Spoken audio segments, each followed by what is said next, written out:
His legacy should be the deaths of the children of Gaza. That should be a permanent stain on his legacy. Were there not an Israel, the United States of America would have to invent an Israel. There are almost no figures in the modern history of American politics who have been stauncher supporters of Israel when it's at its worst, when it's committing its worst crimes, than Joe Biden. Jeremy Scahill is a senior correspondent for and one of the founders of The Intercept. He recently wrote about US President Joe Biden's historic ties to Israel and why it's no surprise that he's been defending Israel as it's massacred over 11,500 Palestinians since October 7th.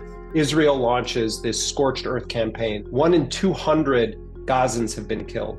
More than 4,000 children have been killed. It seems as though there is no action that Israel could take that would be too extreme for Joe Biden. That's been the case since Biden first joined the US Senate in 1973, just a few months before the Fourth Arab-Israeli War. That year, Senator Biden met with Israel's then Prime Minister Golda Meir, a story he's shared often.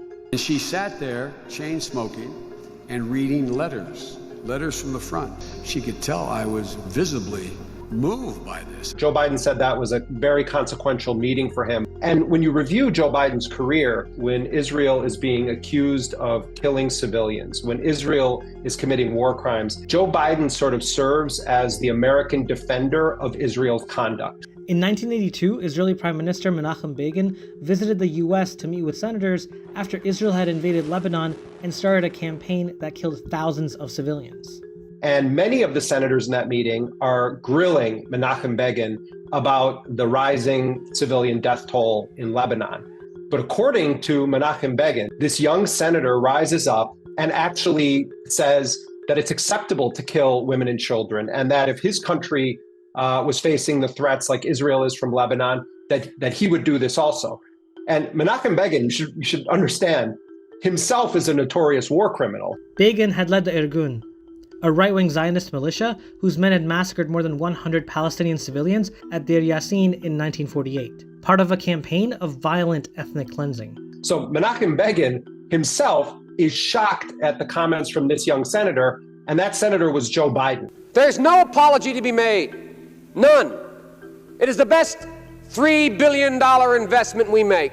He loves to say he's Israel's best Catholic friend. You don't have to be a Jew to be a Zionist. You know, those words send a very specific message. I mean, look around the world right now. So many Jewish people are actually opposed to what Israel is doing. And those voices are excluded by these sort of folksy narratives that Joe Biden puts forward as what does it mean to support Israel. The support for Israel continued when Biden was vice president. When Israel raided a humanitarian flotilla carrying aid to Gaza in 2010, killing 10 people, Biden defended Israel's actions on The Charlie Rose Show. It's legitimate for Israel to say, I don't know what's on that ship. These guys are dropping 3,000 rockets on my people. They never found any weapons on the ship. All of them were civilians killed, but Joe Biden is out there front and center defending Israel on American television. And now as president, Biden has not only refused to call for a ceasefire, but his administration is actively arming Israel in its campaign against Gaza. The United States has facilitated this entire operation. It's American weapons that have been used to do it. It's American money that's been used to do it.